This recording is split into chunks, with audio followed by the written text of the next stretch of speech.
आप सभी भक्तों का मेरे YouTube चैनल राधे कृष्ण में हार्दिक स्वागत। दिन बृहस्पतिवार, तारीख 8 फरवरी 2024। बृहस्पतिवार व्रत की कथा। प्राचीन काल की बात है। एक नगर में एक व्यापारी रहता था।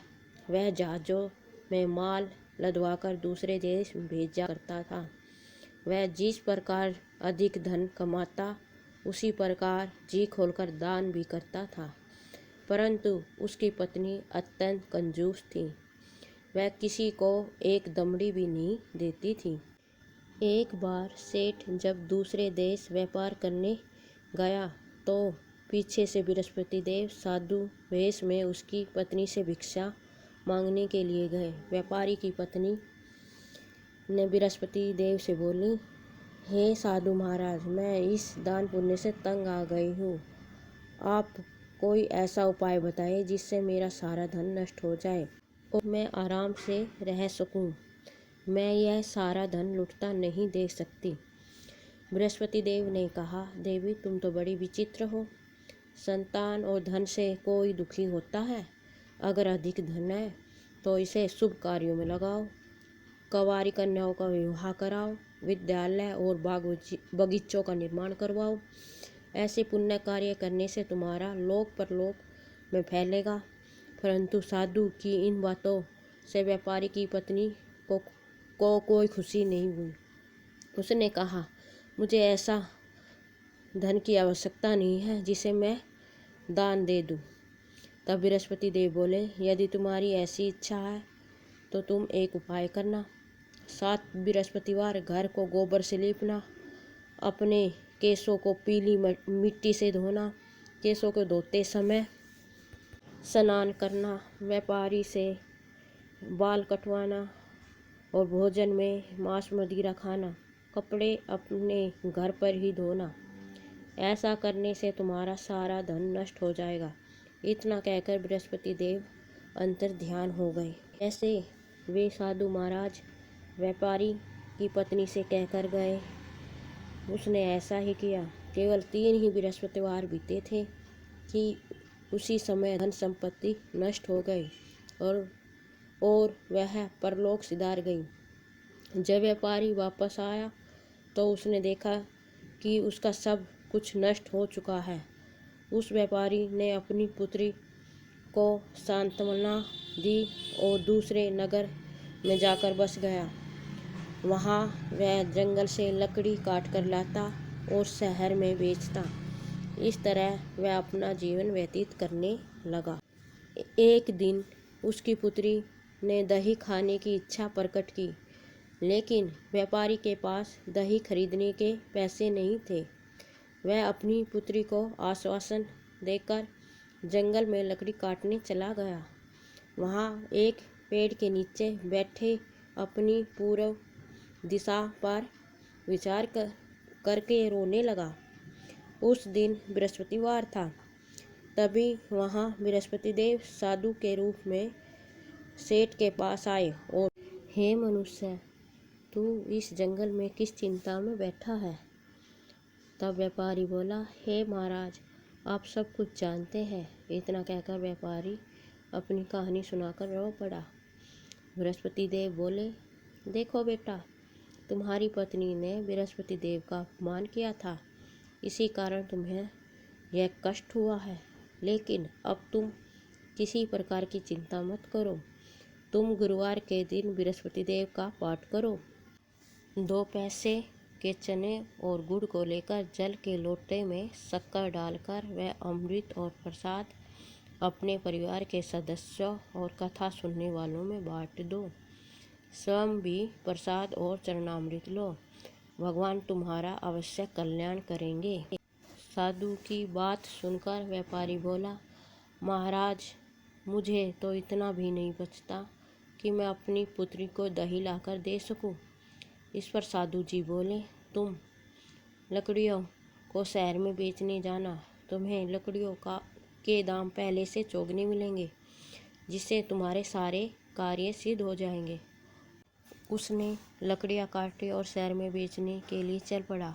उसकी लकड़ियाँ अच्छे दाम में बिक गई, जिससे उसने अपनी पुत्री के लिए दही लिया और गुरुवार की कथा हेतु चना गुड़ लेकर कथा की और प्रसाद बांटकर स्वयं भी खाया। उसी दिन से उसकी सभी कठिनाइयाँ दूर होने लगी, परंतु अगले बृहस्पतिवार को वह कथा करना भूल गया। अगले दिन वहाँ के राजा ने एक बड़े यज्ञ का आयोजन कर पूरे नगर के लोगों के लिए भोज का आयोजन किया। राजा की आज्ञा अनुसार पूरा नगर राजा के महल में भोज करने गया, लेकिन व्यापारी व उसकी पुत्री तनिक विलंब से पहुँचे। अतः उन दोनों को राजा ने महल में ले जाकर भोजन कराया। जब वे दोनों लौट कर आ रहे थे, तब रानी ने देखा कि उसका हार खूंटी पर टंगा था, वह गायब है। रानी को व्यापारी और उसकी पुत्री पर संदेह हुआ कि उसका हार इन दोनों ने चुराया है। राजा की आज्ञा से उन दोनों को कारावास की कठोर कैद में कर दिया गया। कैद में पड़कर दोनों अत्यंत दुखी हुए। वहाँ उन्होंने बृहस्पति देवता का स्मरण किया। बृहस्पति देव ने प्रकट होकर व्यापारी को उसकी भूल का अभ्यास कराया और उन्हें सलाह दी कि गुरुवार के दिन कैद खाने के दरवाजे पर तुम्हें 2 पैसे मिलेंगे। उनसे तुम चने मुनका मंगवाकर विधिपूर्वक बृहस्पति देवता का पूजन करना, तुम्हारे सब दुख दूर हो जाएंगे। बृहस्पतिवार को कैद खाने के दरवाजे पर उन्हें 2 पैसे मिले। बाहर सड़क पर एक स्त्री जा रही थी। व्यापारी ने उसे बुलाकर गुड़ और चने लाने को कहा। इस पर वह स्त्री बोली, मैं अपनी बहू के लिए गहने लेने जा रही हूँ, मेरे पास समय नहीं है। इतना कहकर वह चली गई। थोड़ी देर बाद वहाँ से एक और स्त्री निकली। व्यापारी ने उसे बुलाकर कहा कि हे बहन, मुझे बृहस्पतिवार की कथा करनी है, तुम मुझे 2 पैसे का गुड़ व चना लाकर दे दो। बृहस्पति देव का नाम सुनकर वह स्त्री बोली, भाई, मैं तुम्हें अभी गुड़ चना लाकर देती हूँ। मेरा एक लौता पुत्र मर गया है, मैं उसके लिए कफन लेने जा रही थी, लेकिन मैं पहले तुम्हारा काम करूँगी, उसके बाद अपने पुत्र के लिए कफन लाऊंगी। वह स्त्री बाजार से व्यापारी के लिए गुड़ चना ले आई और स्वयं भी बृहस्पति देव की कथा सुनी। कथा के समाप्त होने पर वह स्त्री कफन लेकर अपने घर गई। घर पर लोग उसके पुत्र की लाश को राम नाम सत्य है कहते हुए शमशान ले जाने की तैयारी कर रहे थे। स्त्री बोली, मुझे अपने लड़के का मुख देखने दो। अपने पुत्र का मुख देखकर उस स्त्री ने उसके मुंह में प्रसाद और चरणामृत डाला। प्रसाद और चना अमृत के प्रभाव से वह पुनर्जीवित हो गया।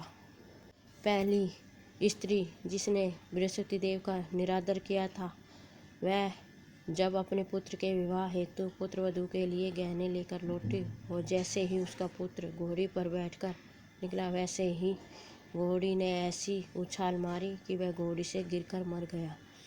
यह देखकर स्त्री रोकर बृहस्पति देव से क्षमा याचना करने लगी। उस स्त्री की याचना से बृहस्पति साधु वेश में वहां आकर कहने लगे, देवी, तुम्हें अधिक विलाप करने की आवश्यकता नहीं है। यह बृहस्पति देव का अनादर करने के कारण हुआ है। तुम वापस जाकर मेरे भक्त से क्षमा मांगकर कथा सुनो, तब ही तुम्हारी मनोकामना पूर्ण होगी। जेल में जाकर जब उस स्त्री ने व्यापारी से माफ़ी मांगी और कथा सुनी, कथा के उपरांत वह प्रसाद और चरणामृत लेकर अपने घर वापस गई। घर आकर उसने चरणामृत अपने मृत पुत्र के मुख में डाला। चरणामृत के प्रभाव से उसका पुत्र जीवित हो उठा।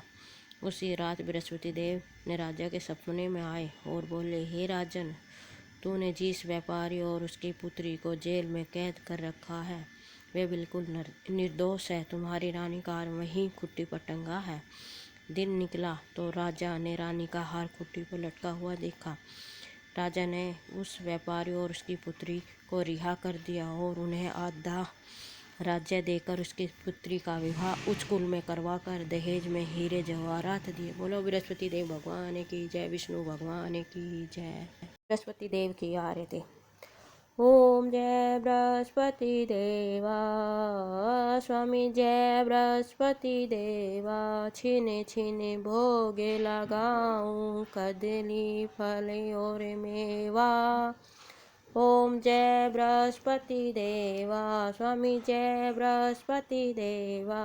तुम्हें पूर्ण परमात्मा तुम्हें अंतर्यामी। जगत पिता जगवेश्वर तुम्हें अंतर्यामी। ओम जय बृहस्पति जगवेश्वर तुम सबके हो स्वामी।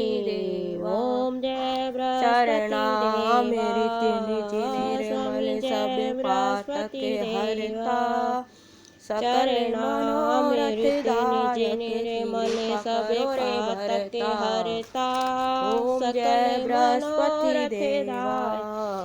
स्वामी जय मनोरथ दायक सब तन मन धन अर्पण कर। जो शरण पड़े प्रभु जो शरण पड़े।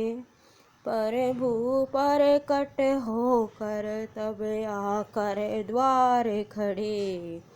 ओम जय बृहस्पति देवा। स्वामी जय बृहस्पति देवा। दीन दयाल दयानिधि भगतन हितकारी। पाप दोष सब हरता भव बंधन हारी। ओम जय बृहस्पति देवा। स्वामी जय बृहस्पति देवा। सकल मनोरथ दायक सब संशय तारो। विष विकार मिटाओ संतन सुखकारी। ओम जय बृहस्पति देवा। स्वामी जय बृहस्पति देवा। जो कोई आरती तेरी प्रेम सहित गावे। जेठानंद बंद सो निश्चय ही पावे।